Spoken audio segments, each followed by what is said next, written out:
Buenas tardes. ¿Cómo estás, Ana María? Bienvenida.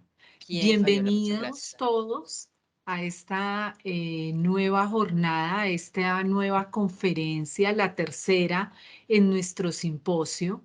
Estamos contando con la presencia de una gran conferencista.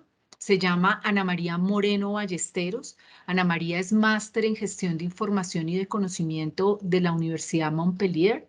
Actualmente es docente de cátedra en blockchain en la Universidad Jorge Tadeo Lozano y en la maestría de gestión de información en la Escuela Colombiana de Ingeniería.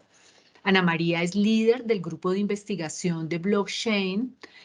Ha sido coordinadora en la línea de blockchain del programa con este mismo nombre, Blockchain y Analítica de Datos en el Ministerio TIC y mentora para programas de innovación del SENA. La conferencia con la que nos está acompañando Ana María en la tarde de hoy es Tecnología Blockchain, Visión y Estrategia para Profesionales. Ana María, te agradecemos muchísimo este tiempo y te damos la palabra. La idea, por favor, es que si tienen preguntas, las vayan escribiendo en el chat y al final de la conferencia vamos a estarle haciendo estas preguntas a Ana María. Bienvenida, Ana María, muchísimas gracias. Gracias, Fabiola, por el espacio. Bueno, y a la universidad, a la Escuela Colombiana de Ingeniería Julio Garavito por abrir estos espacios para discutir sobre cómo pues, la blockchain va a impactar en los diferentes campos de actividades económicas y cómo está abierta para trabajar de forma interdisciplinaria, porque pues está requiriendo profesionales no solo del sector de tecnologías que sepan programar, sino de los sectores de las ciencias económicas, administrativas y contables, porque pues es una tecnología que transfiere, traza, certifica valor entre usuarios directamente. Y por otro lado, pues bastantes abogados, porque pues como toda tecnología emergente va a requerir mucha asesoría para hacer que estos valores como tal pues sean reconocidos, tengan pues estén dentro de un marco jurídico. Entonces esto está dando para mucha innovación en el momento. Entonces, bueno, aquí no sé si me ponen ahí en el chat qué profesión tienen, si son estudiantes solamente, si ya son egresados, para saber un poquito el perfil de los que están presentes.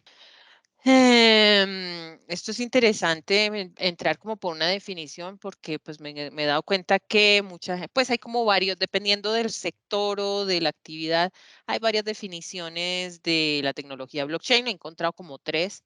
La primera es todas las tecnologías de libro contable distribuido o DLT son consideradas blockchain porque pues su nombre es mucho más sonoro, pero vamos a ver más adelante qué son las DLT. También como estructura de datos, o sea, se le llama blockchain a una forma de registrar transacciones que se realizan en un periodo de tiempo, que luego son encriptadas y que a su vez estas paquetes de datos son enlazados a el paquete de datos anterior con la idea de dejar una marca de tiempo y que estas transacciones no sean alteradas, que permitan demostrar cuándo fueron realizadas y por quién y de dónde vienen. Y el tercero es como un sistema de información que, como les decía, va a permitir trazabilidad, certificación del valor directamente entre usuarios. Eso es una de las características principales de esta tecnología. Va a ser la desintermediación, elimina los terceros de confianza y va a tener, como lo pongo acá, 4 características principales. Hay más, pero estas son como las fundamentales. Primero, es una tecnología que es descentralizada, vamos a ver qué es eso, es distribuida, es pública y es inmutable. Acá les muestro un poco el esquema de la estructura de datos, porque es que se llama blockchain, porque pues quiere decir cadena de bloques. Y lo que está haciendo simplemente es agrupando estas famosas transacciones que se están realizando en un periodo de tiempo, son encriptadas y a la vez pues son enlazadas al hash del bloque anterior. Cada bloque va a tener una huella digital que va a ser creada con este hash y cada hash va a realizarse con un esfuerzo. No cualquiera puede hacerlo esto. Esto es una competencia entre máquinas. La máquina más rápida, pues que encuentre un hash que inicie con 00 ceros, es la que va a quedarse con un incentivo que ofrece la red.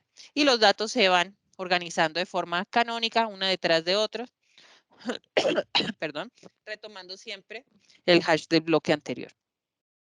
Pero desde el punto de vista de sistemas de información, que me gusta más esta definición, pues como todo sistema de información, vamos a trabajar como con tres ejes: la información, ¿cierto? Los datos que se están consignando en él, la tecnología, el hardware, el software y los usuarios, todos aquellos que están utilizando estas herramientas y que a la vez están eh, llenando de datos, ¿cierto? Haciendo las transferencias, las transacciones, alimentan, ¿cierto? La base de datos de esta tecnología.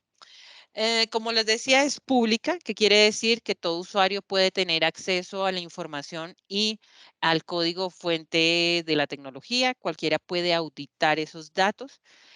Porque es pública, porque esta es una forma de darle una capa más de seguridad al sistema, dado que hay más ojos que están revisando los datos, pues estos datos tienden a ser custodiados porque vamos a tenerlos distribuidos en diferentes máquinas, van a estar copiados, clonados en diferentes máquinas, y a la vez estos datos van a ser inmutables, solo se consignan registros de transacciones que se han realizado. Estos datos, a diferencia de una base de datos tradicional, solo pueden ser creados y consultados, pero no pueden ser ni eliminados ni modificados, por lo cual no se puede usar en todo como una base de datos tradicional, no se pueden meter datos sensibles o datos susceptibles de ser privados como los datos personales, porque acá no los vamos a poder modificar.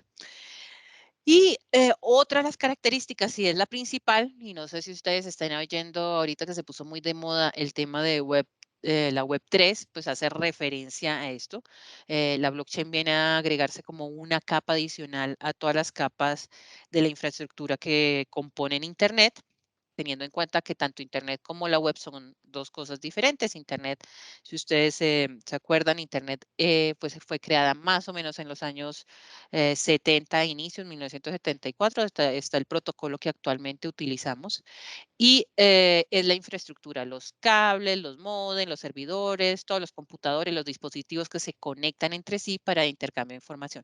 Y la web es la capa de información que trabaja con el HTTP, donde pues desde los años 90 empezamos a consultarla. Bueno, blockchain se va a agregar a estas diferentes capas a partir del año 2009, aunque su auge inicia podríamos decir que en el 2015, cuando aparecen otras blockchain un poco más evolucionadas. Entonces, esta característica de descentralización lo que nos va a permitir es que no haya una sola entidad que la controle, sino viene dentro de la misma lógica de Internet, múltiples organismos que hacen parte de la red y que para cualquier actualización, cambio, pues tienen que estar todas las partes de acuerdo. ¿Esto por qué? Porque se quiere eliminar un punto de falla interna, ¿cierto? Que suelen suceder con ciertos sistemas donde son totalmente centralizados. Bueno, como les decía, esta característica de ser pública, pues permita que cualquiera pueda auditar tanto la información como el código. El hecho de que sea inmutable y distribuida, que los datos sean exactamente iguales y estén repartidos por varias máquinas geográficamente dispersas, ¿cierto? Permite que esos datos sean inalterables, porque alguien tendría que modificarlos en todas las máquinas al mismo tiempo. Y la descentralización permite o obliga que la gestión de esta red haya consenso, que se tenga por lo menos la mayoría a la hora de tomar decisiones. Sin embargo, pues hay, como toda tecnología, pues, y que es de open source, puede ser implementada en ambientes cerrados. O sea, una empresa decide que pone 5 nodos y pone a funcionar la red blockchain en sus 5 nodos. Pero en ese orden de ideas ya dejaría de ser descentralizada porque sería una sola empresa quien controla y toma las decisiones. Entonces, en ese perdón, orden de ideas, vamos a tener que deja de ser una red pública porque el acceso a los datos puede restringirse o el acceso a conectarse a la red también, porque lo público también en ciertas redes, por ejemplo, cualquiera puede ser un nodo cuando quiere llegar, conectarse e irse cuando lo desee. Entonces eso nos va a generar que se pierda el consenso y se pierda esa capacidad de terceros de auditar la información. Los primeros que van a estar pues afectados son los usuarios. Entonces, acuérdense, cada vez que una de estas empresas de redes sociales decide hacer una actualización, puede tomar decisiones arbitrarias, como cuando YouTube decide que a partir de X número de visualizaciones empieza a monitorizar, a monetizarse los videos y después sube o aumenta esa cantidad de vistas. Entonces, así van corriendo sin contemplar a los usuarios o los creadores de contenido en los cuales YouTube pone la pauta, ¿cierto? O decide que desmonetiza un video porque tiene la palabra sexo, pero aún así le sigue poniendo publicidad. O sea, sí gana por un lado, pero no deja ganar a los usuarios. Entonces, esas reglas arbitrarias es lo que se busca evitar con la blockchain. Entonces, pues, si una empresa tiene el control de los datos y de la tecnología, pues esa ya se pierde esa característica de ser de una herramienta de custodia de datos. Entonces, cuando sucede eso, ¿cierto? Y sucede porque pues muchas empresas no quieren mostrar los datos, digamos, un banco decide instalar blockchain porque permite hacer transacciones mucho más rápidas de forma interna, pero no quiere que sus clientes, las cuentas de sus clientes queden públicas, pues llamamos a esta tecnología DLT o tecnologías de libro contable distribuido. Aún así, mientras utilizando la misma tecnología, pero si no se cumple con esos principios fundamentales de inmutabilidad, descentralizada, pública y distribuida, pues hablamos más de una tecnología de libro contable distribuida. Bueno, esta tecnología es simpática porque tiene una época, un día génesis, ¿cierto? El día que aparece el Bitcoin, un primer paper en el 2008, en octubre del 2008, y luego en enero del 2009 se lanza por primera vez el Bitcoin. ¿Por qué el Bitcoin tiene tanto valor? Porque desde el día que se abrió este sistema no ha parado de funcionar. Hace poco leí un artículo que decía que no era tan descentralizada, que en esa época se decía que habían 1000 nodos y en realidad solo habían 68.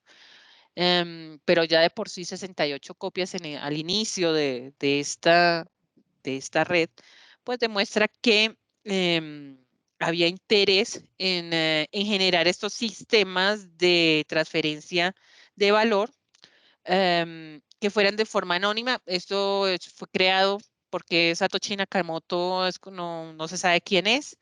Primero porque hace parte de un colectivo de criptógrafos rebeldes que propendían por la privacidad de los datos y entonces decide que no se da a conocer. Pero pues bueno, no es algo relevante. Lo interesante es que sacan este criptoactivo al inicio, que no saben cómo darle valor, pero que poco a poco, o sea, los más geek, los criptógrafos de la época, los ingenieros de sistema, empiezan a ver que funciona, que las redes se actualizan entre sí, que se incentiva a los que están ahí fungiendo como mineros, como unos nodos, los nodos que van a empezar a encriptar los datos de las transacciones, son remunerados. Entonces se genera una economía interna de una comunidad que ahora empiezan a llenárseles las organizaciones autónomas descentralizadas, unas nuevas formas de organización que no son personas jurídicas, no son personas naturales, pero son colectivos que trabajan de forma em, colaborativa, no se conocen entre sí, pero el sistema lo remunera. Como les decía, de todos modos, esto está llevando a unas formas de pensar. Cuando lo estaban desarrollando los ingenieros matemáticos criptógrafos, estos decían que el código era la regla y lo que se programaba era lo que la comunidad tenía que aceptar, así como en el Bitcoin, aquel nodo que iba cerrando y encontrando primero ese hash que iniciara con 0 ceros, ganaba un incentivo, pues esa era una regla de juego. Entonces se dejan las reglas de juego programadas en estas comunidades. Mm, Nace en una época, ellos, pues, si bien no es el origen de la blockchain, sí utilizan todo el tema de la crisis monetaria como para posicionarse frente a un sistema donde mucha gente le apeló a la confianza de fondos de inversión pensando que habían dejado en buenas manos sus ahorros, sus pensiones, y resulta pues que no, que habían estado un poco jugando con una cantidad de activos que no eran finalmente a la larga tan rentables. Entonces, bueno, esta burbuja cae, pero es en ese momento que lanzan el Bitcoin, aprovechan como, ¿cómo se llama? Como una especie de ola para catapultarlo. Entonces ellos, este primer Bitcoin quiere transferencia de valor digital sin intermediarios, no pasando por bancos, ni notarios, ni casas de cambio, que se pudiera hacer directamente. Y es algo interesante porque para eso logran algo importante, que es evitar el doble gasto. Ustedes saben que todo documento digital pues es susceptible de ser copiado. Un email, cuando uno tiene un PDF y se lo envía a alguien, por lo menos quedan cuatro copias de ese mismo PDF, el que está en mi computador, el que quedó en la nube de mi email, el que llegó al email de la otra persona, y luego cuando se descarga en el computador. Ese es el problema de los datos digitales, que son muy fácil de copiar. Pero Bitcoin resuelve ese problema generando algo, es que solo se crean 21 millones, no más, el sistema solo cuenta con esos y nunca se van a crear más. Entonces, ¿qué es lo que introduce? Introduce el concepto de rareza digital. Son 21 millones y no hay más, como el oro. Hay una cantidad en el planeta X, sacaremos de la Tierra toda esa cantidad de oro, pero ya no, más, no se va a producir más oro. Y después quedaremos con el oro que está en circulación. Perderemos cantidades de oro, pero no hay más. Entonces, bueno, esta ahorita es una de las tecnologías que se posiciona entre el Big Data, la inteligencia artificial, en Internet de las cosas, y aparece blockchain. Bueno, no va a entrar acá, pero esto sí es algo que hay que hacer énfasis, es que trabaja con la descentralización. Entonces rompe el núcleo de todos los sistemas, los sistemas van a estar distribuidos, teniendo en cuenta que pueden ejecutarse por separado y por muchos participantes en paralelo, pero no hay que confundir descentralización y distribución. Esto es una cosa que siempre se confunde. La distribución es la capacidad de responder, ¿cierto? Con una pieza de recambio a una falla. Si a un hospital se le va la luz, pues prenden la planta eléctrica y responden a la necesidad de otra vez alumbrar todo el hospital. No van a dejar que se mueran los pacientes que están conectados. Y la descentralización se refiere a la toma de decisiones. Entonces, para que tengamos eso en cuenta. Algo interesante acá es que, como lo definía Satoshi Nakamoto, un Bitcoin simplemente es un sistema de firmas, un dato que va a tener un nombre, una dirección asociada que le pertenece a alguien. Entonces, es un dato firmado. Y este dato firmado como tal va a generar una cadena de firmas cada vez que se transmita a otra persona. Entonces, Bob lo recibe con una firma de un cliente o de un inversor, Bob se lo pasa a Alice, lo firma, ya es la segunda firma, ¿cierto? Alice lo recibe, lo firma y se lo da a un empleado. Entonces, esa queda una trazabilidad de por qué cuentas ha pasado ese Bitcoin. Y esto lo hace bastante interesante porque empiezan todos otros sectores decir, oiga, pero se puede hacer la trazabilidad también de un producto. Se puede hacer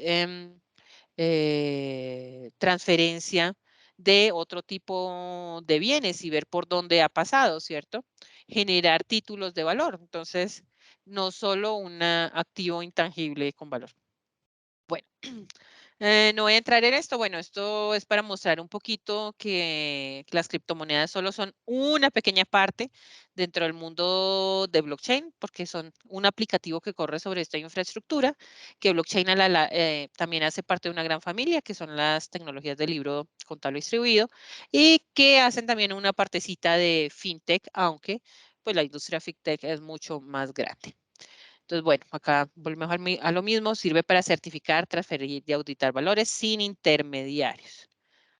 Esto es interesante. Por ejemplo, este fue un proyecto que decimos, bueno, y si blockchain lo aplicamos en el sector, esto fue con la Universidad CUN, que estábamos viendo cómo era generar un sistema de trazabilidad en los diplomas, porque muchas universidades ponen que el diploma está guardado en la blockchain, pero eso genera un problema porque es meter unos datos en la blockchain tal cual Pepito tiene un diploma de tal, ¿cierto? Pero no había trazabilidad hacia atrás.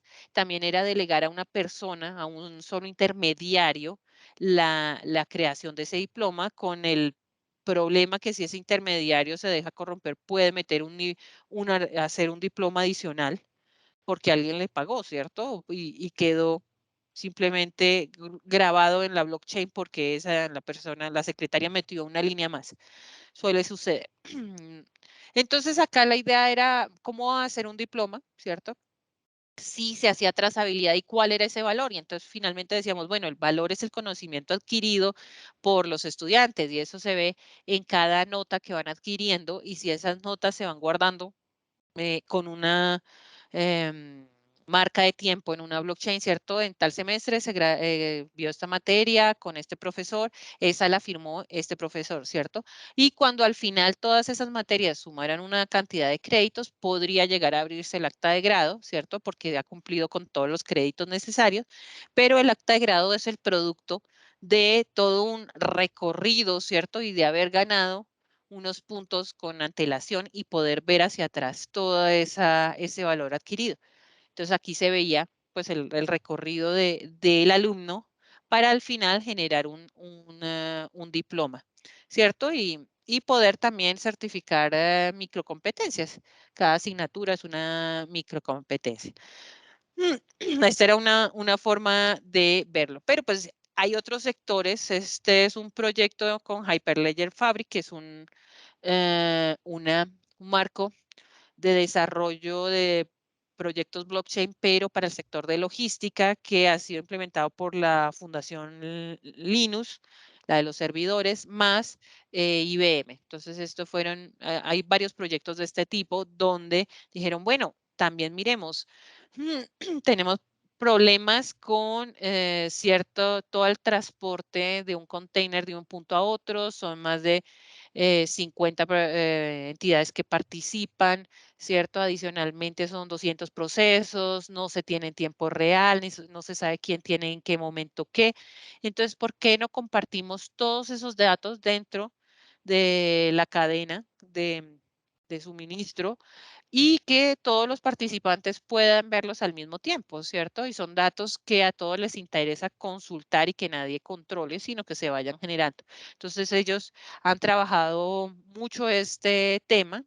Hay varios proyectos ya que están en tiempo real que pues han hecho ya prototipos con containers para ver cómo se hace esa trazabilidad y donde el container es esa ficha.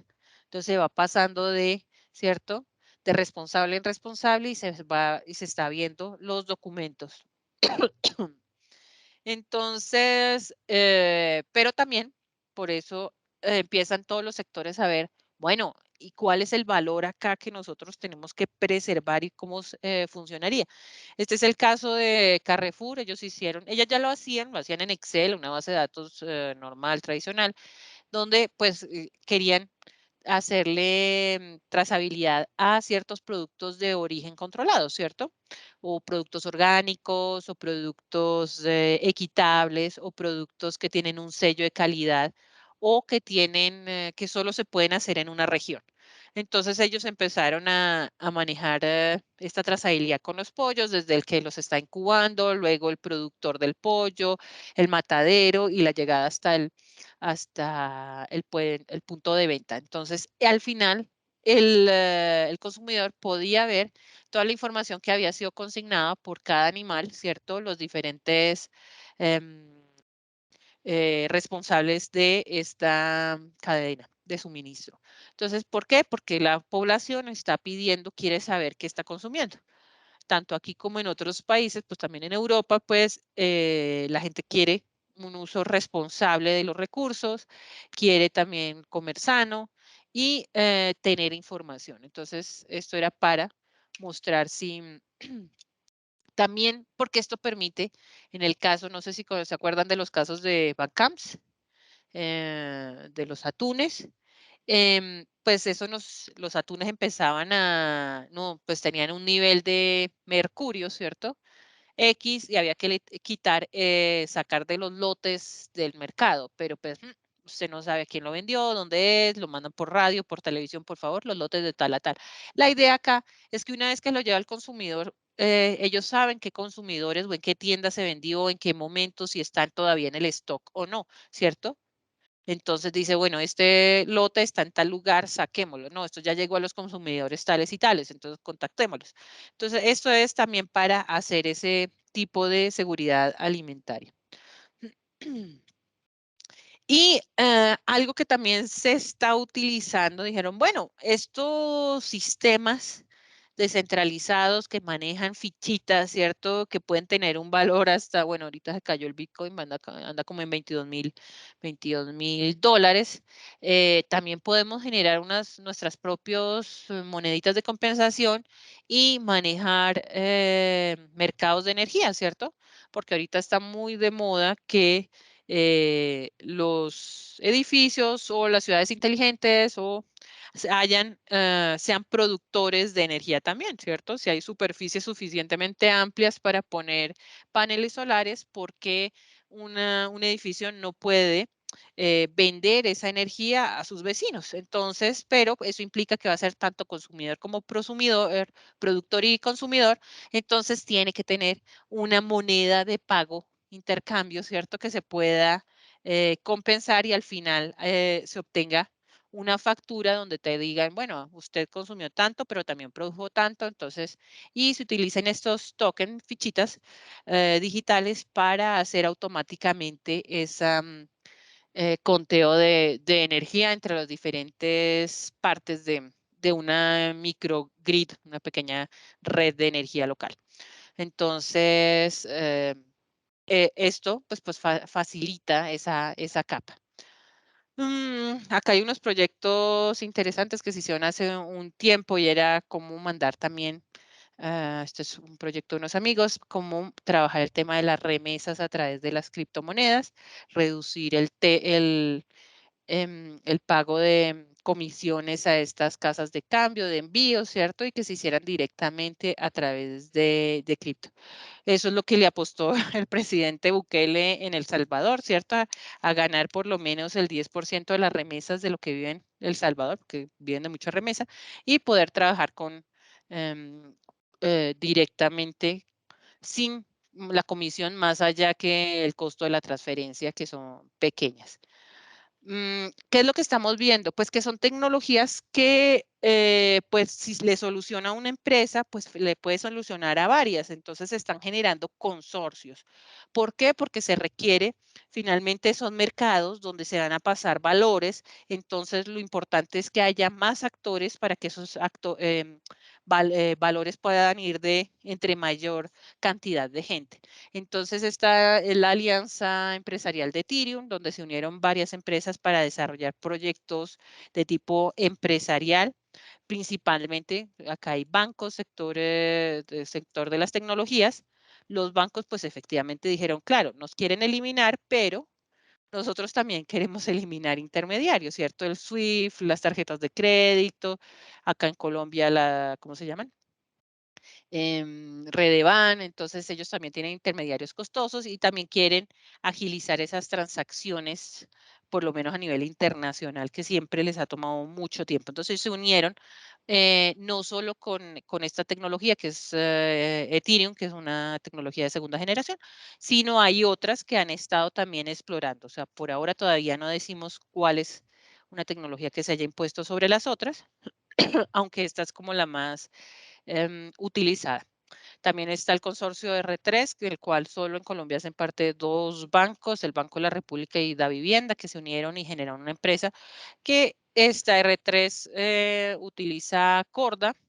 Corda es el protocolo como, pero dice, bueno, no nos inventemos la rueda, vamos a utilizar tecnologías descentralizadas y distribuidas para hacer eh, transferencias bancarias con dinero fiat. Entonces, ellos son más del tipo DLT, pero pues ya están implementándolo. Otros, por ejemplo, son bancos y productores de materias primas como el petróleo, ¿cierto? Que requieren todo unos procesos de certificaciones de producción, de calidades, y entonces ahora lo están haciendo y que son lentos, difíciles y necesitan compartir la información con todos. Entonces generaron esta red Comgo que pues para solo la compraventa de materias primas entre bancos y ¿cómo se llaman? Todos estos productores de petróleo. Pero pues lo que queremos con estas tecnologías es lo que es importante, ¿cierto? Es algo interesante es que al estar distribuidas, al que cada uno pueda tener un nodo con la información, nos da soberanía sobre esos datos. Entonces, si vemos acá, uy, esto fue el año pasado, efectivamente. Ah, no, esto fue hace 2 años. Hay 9.324 nodos, años y medio, nodos. A la fecha, yo estuve revisando hace un par de semanas y ya había 16.000 nodos solo del Bitcoin. En Colombia no hay muchos, hay como 5, pero pues también tenemos una copia de la información del Bitcoin si queremos. Cada cual puede bajar el programa, instalarlo en su computador, convertirlo en una especie de nodo de Bitcoin y bajar toda la totalidad del registro. Entonces, bueno, esto es interesante, pero si uno se da cuenta, la mayoría de los nodos se encuentran en Estados Unidos, Asia o Europa, poquito en Sudamérica. Entonces, también es una invitación a que nosotros hagamos parte de esas redes de gestión de datos. Bueno, y también es interesante porque pues hay una filosofía que va como atravesada a lo de las GAFAM, a las de Google, Apple, Facebook, Amazon y Microsoft, que centralizaron el Internet y buscan es descentralizar los datos. ¿Y qué es lo que se quiere? Recuperar la soberanía sobre los datos, sobre la identidad digital de las personas, donde ya no, pues porque estas empresas pues nosotros somos el producto de ellos, ¿cierto? Nosotros somos los que les generamos toda la información para que ellos están vendiendo. Entonces, en esto, la blockchain se mete dentro de otra doctrina que es la prueba de conocimiento cero, que tú te puedas conectar, demostrar tu identidad sin necesidad de pasarle a las diferentes empresas todos tus datos. Entonces a eso le empezamos a trabajar lo de identidad autogestionada, donde es el individuo que determina qué dato necesita saber cada entidad, pero sin entregarle el conjunto de todos los datos. Si usted va a un bar y quiere entrar, usted solo tiene que demostrar que sí, es mayor de edad, no tiene por qué mostrar de dónde es, dónde nació, ¿cierto? Qué edad tiene. Nada, solo es soy mayor de edad, no soy mayor de edad. Entonces, esa es la idea. Y los demás no se quedan con esa información. Entonces, sí, efectivamente es un momento de alta innovación en todos los sectores, porque todos los sectores dijeron, bueno, si esto es una tecnología que facilita el intercambio de valor, entonces, ¿cómo podemos hacer nuestros valores más líquidos? Entonces, están trabajando, ahorita se está viendo cómo hacer venta de metros cuadrados, ¿cierto? De una propiedad. Si una propiedad, la gente no tiene acceso a comprarse una casa y no quiere endeudarse de una, pero quiere hacer una inversión inmobiliaria, entonces, ¿cómo hacer para comprar una fracción de esa casa? Entonces, bueno, ahí están saliendo proyectos en Estados Unidos, en Europa, acá también en Colombia, para ver cómo se puede finalmente democratizar ese acceso a las propiedades. Y que ellos, como empresas constructoras, también poder autofinanciarse más rápido, ¿cierto? Poder vender sus bienes de forma más ágil, intercambiarlos o encontrar fondos para construir. Entonces, digamos, en el caso de la construcción, hay otros que están viendo otro tipo de valores, por ejemplo, los cuadros, las obras de arte, ¿cierto? Lo que nos permitió a todos conocer un boom de los NFT y el arte, aunque tienen sus falencias, pero es bastante interesante. Acá hay una curva de Gartner de dónde estamos y que si vienen los smart contracts, las utilidades, bueno, hay una ya, por ejemplo, aquí abajo adelante están las ICO, Initial Coin Offering, fue una forma de financiar esta tecnología open source vendiendo tokens, criptomonedas y luego financiando el proyecto. Pero bueno, ya llegaron las autoridades de los diferentes países, Europa, Estados Unidos, y dijeron, venga, venga, no se invente la salida en bolsa, porque pues para eso usted tiene que cumplir con ciertos requisitos antes de estafar o defraudar a los inversores. Entonces, bueno, ya no se usan, pero recaudaron una cantidad de fondos.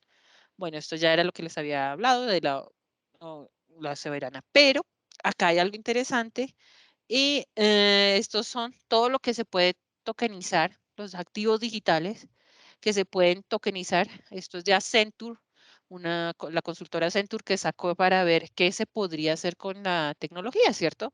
Entonces, todos los assets, los bienes digitales, entonces se pueden hacer criptomonedas, esas funcionan muy bien, ahí vemos suben y bajan el valor, pero están funcionando. Se pueden generar utility token, que son token de servicios que usted precompra un servicio y en la medida que lo va utilizando, pues se va gastando. Estas como las tarjetas, ¿cierto? Nuestras tarjetas prepagas de un servicio. O los security token, que es lo que está apenas en desarrollo porque requiere todo el apoyo del sector legal, ¿cierto? Que son los token o fichas de respaldados con algo, ¿cierto? Entonces, con materias primas, se pueden tokenizar materias primas.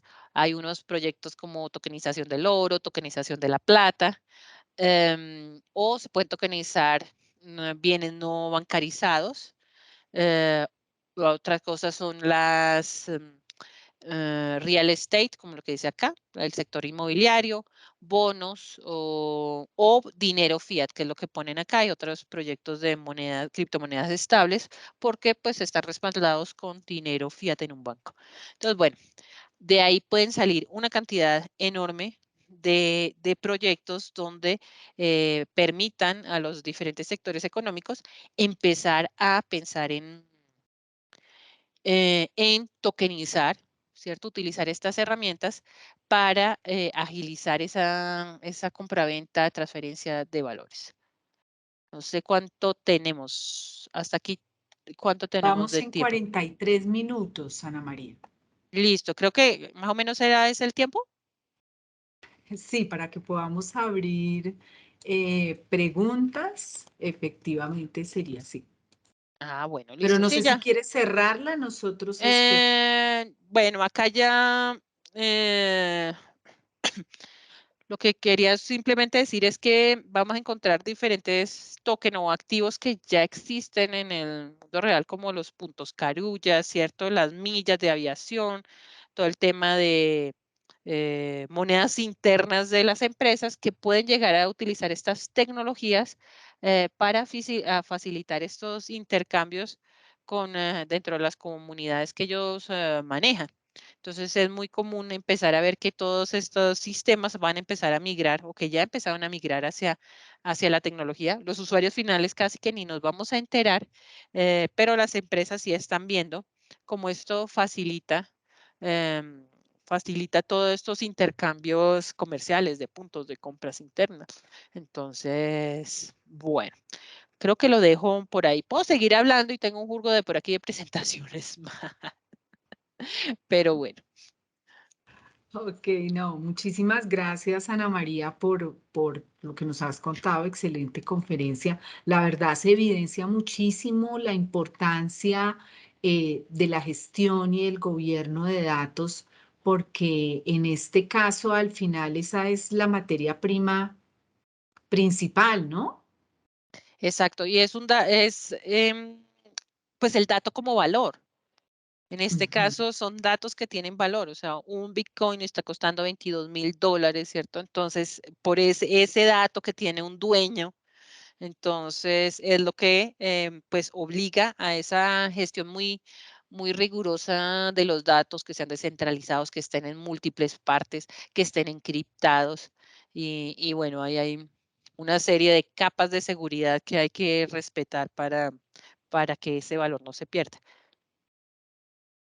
Mm, Les recuerdo a los participantes que pueden hacer preguntas vía el chat. Yo estoy ahí muy atenta. Por ahora realmente no hay preguntas.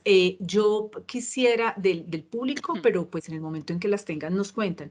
Ana María, yo quisiera ahondar un poquito contigo en la parte precisamente de gestión y gobierno de esos datos. Me parece que es fundamental entenderlo un poco más. En términos, por ejemplo, de calidad de esos datos, pues digamos que con lo que tú nos explicaste y con lo que conocemos del tema, uno podría inferirlo, pero me gustaría que nos contaras un poco más cómo aseguramos la calidad de ese dato que ya es un activo en este momento. Bueno, hay dos tipos de datos acá y esto es como la parte donde la blockchain todavía está en en ese recorrido. Es que en el caso del Bitcoin, los datos se generan al interior del sistema, ¿cierto? ¿Qué quiere decir? Que tú te conectas a la red y empiezas a ser parte, tienes una billetera, recibes un Bitcoin, pero todo sucede al interior. O sea, el Bitcoin se crea al interior del sistema y empieza a rotar dentro de los diferentes actores y esa información va quedando ahí. ¿Qué pasa cuando queremos llevar del mundo analógico la información a la blockchain? Acá hubo un primer caso de, pues hicieron un ejercicio de ver si la restitución de tierras y el tema de notariado, ¿cierto? Se podía hacer con blockchain, porque eso evitaría de alguna manera pues que los notarios tacharan con un bolígrafo y titularizaran a alguien que no era, ¿cierto? Tachar, ponían el nombre encimita y decía, ahora sí lo puedes vender porque ahora es tuyo. Entonces, eso no lo podría llegar a ser un notario. El problema es, entonces, quién entra a la información y cómo se verifica que esa información que entra, ¿cierto? Es válida, verdadera y que adicionalmente después no, mira, está en blockchain, ahora es verdadero. Y alguien, el ingeniero o el político de turno decide titularizarse todos los terrenos baldíos de la nación, pero quedó en blockchain, ahora es mío, ¿cierto? Entonces, sí, efectivamente esa parte de trasladar la información de afuera hacia adentro es la parte más compleja. Por el contrario, donde se generan, ¿cierto? Criptomonedas que pues simplemente es pasar de aquí a allá en esa de valores que son nativos de la tecnología es más fácil. Ok, muchísimas gracias, Ana María. Y ya hay unas preguntas. Por ejemplo, Brandon Alexander Parra nos pregunta, ¿aplicaciones en temas de analítica? Mm, es algo, aplicaciones en temas de analítica. Aquí tocaría ver. Esto está generando, o sea, esta es como la materia prima para la analítica de datos, porque está generando cantidades, cientos y cientos de datos. Si ustedes se dan cuenta, el Bitcoin de pronto no es muy grande o el Ethereum no es muy grande, tiene un terra de información y son datos, pero de aquí, de esa información, se puede empezar a hacer análisis de esos datos, o sea, ya la gente está viendo. A diferencia, digamos, estos también son un mercado financiero descentralizado que se generó paralelo a los mercados financieros tradicionales, ¿cierto? es un mercado tan manipulado como los mercados tradicionales. O sea, usted ve que hay alguien que compra y compra más y entonces el precio cae y sube, bueno, y ahí uno los ve. Pero la diferencia es que aquí los datos quedan y los datos están abiertos. Entonces puede hacerse todo ese análisis de datos para determinar, ¿cierto? Si hubo análisis, manipulaciones de mercado, hacia dónde está viniendo, quiénes son. Entonces, ese es interesante. O sea, yo vería la blockchain como un insumo para esa analítica de datos. Sé, por ejemplo, que a nivel financiero, pues los exchange utilizan todos los datos de los inversores, pues para prever cómo el mercado o la misma gente, por los datos que ellos están dejando, ven el futuro de cada criptomoneda. Pero bueno, no, yo insistiría, esto es un más para como la materia prima. Ok, muchísimas gracias, Ana María. Aquí hay una pregunta de Oscar Galindo, docente Big Data. Dice, ¿por qué habrá fracasado el uso de Bitcoin en la economía de El Salvador? ¿Qué lecciones aprendidas nos podrá dejar esta experiencia? Bueno, hay algo, es que se implementó muy rápido en El Salvador, ¿cierto? A una escala muy grande, todos de una, ¿cierto? Y esto requiere, como toda tecnología, cierta alfabetización financiera, alfabetización digital, y que pues la población no tenía en ese instante. Dos, también pues se politizó demasiado, se politizó, hubo los que estaban a favor de Bukele, lo que no, entonces se volvió un tema político, no utilizarlo. Y otro, también está el tema que sí se hace trazabilidad con este tipo de tecnologías, o sea, que alguien podría, el gobierno podría llegar y mirar quién envió qué, de dónde y tal. Entonces también a la gente le daba susto, ¿cierto?, que esto fuera demasiado transparente con sus transacciones. Entonces ahí está también el peligro de, bueno, quiero tener privacidad con mis intercambios. Sin embargo, yo no creo que haya sido todo negativo. O sea, sí, pues Bukele es un señor un poco impulsivo a todo nivel, pero puso en el centro un pequeño país que lo único que se conocían era por la violencia, por las migraciones, por la pobreza, y pone en el centro del mundo cripto a este pequeño país como una especie de laboratorio. Ok, decidieron volver moneda fiat, un laboratorio económico, finalmente un criptoactivo. Entonces, yo creo que mucha gente fue allá, o sea, eso llama la atención, trae inversión, es algo riesgoso, pero pues todo el que no ha, como dicen, el que no apuesta un huevo no gana un pato. Entonces, hay que ver, yo no le diría que fuera totalmente negativo. Hay mucho que aprender, efectivamente. El que primero se arriesga más, a los demás tenemos que estar como mirando, bueno, miremos qué les pasó por acá. Hay que saber Ok. que Colombia es un país bastante cripto, de los 6 primeros, de los 10 primeros en el mundo que tienen de los porcentajes más altos de población cripto. Entonces, ¿por qué? Porque acá también el tema de remesas, el tema de ciertos negocios no lícitos que utilizan esto, pues tenemos un nivel y una moneda muy inestable, porque finalmente los países que más utilizan esto en el continente son Venezuela, Argentina y Colombia. Cualquier país que tenga devaluado su moneda, pues utiliza esto como una especie de refugio, aunque es un refugio de alto riesgo, ¿no? Hay muchísimas preguntas, Ana María, pero ya se nos viene la hora de la siguiente conferencia. Entonces, escogí una pregunta casi al Bueno. azar, que es de Marco Lenzi. Dice, excelente exposición, Ana María. ¿Cómo se incorpora la gestión de riesgos como amenaza y oportunidad con los ecosistemas financieros? Wow. Desde el punto de vista financiero, bueno, ese no es mi fuerte. Mi fuerte son casi la infraestructura, entender cómo funciona la tecnología, ¿cierto? Pero no tengo ni idea. Debo reconocer mi ignorancia. Entonces escojo otra antes de despedirnos. ¿Se puede pensar en transformar en blockchain la entrega de los beneficios del Estado a las poblaciones Sí, vulnerables? eso sí lo están haciendo.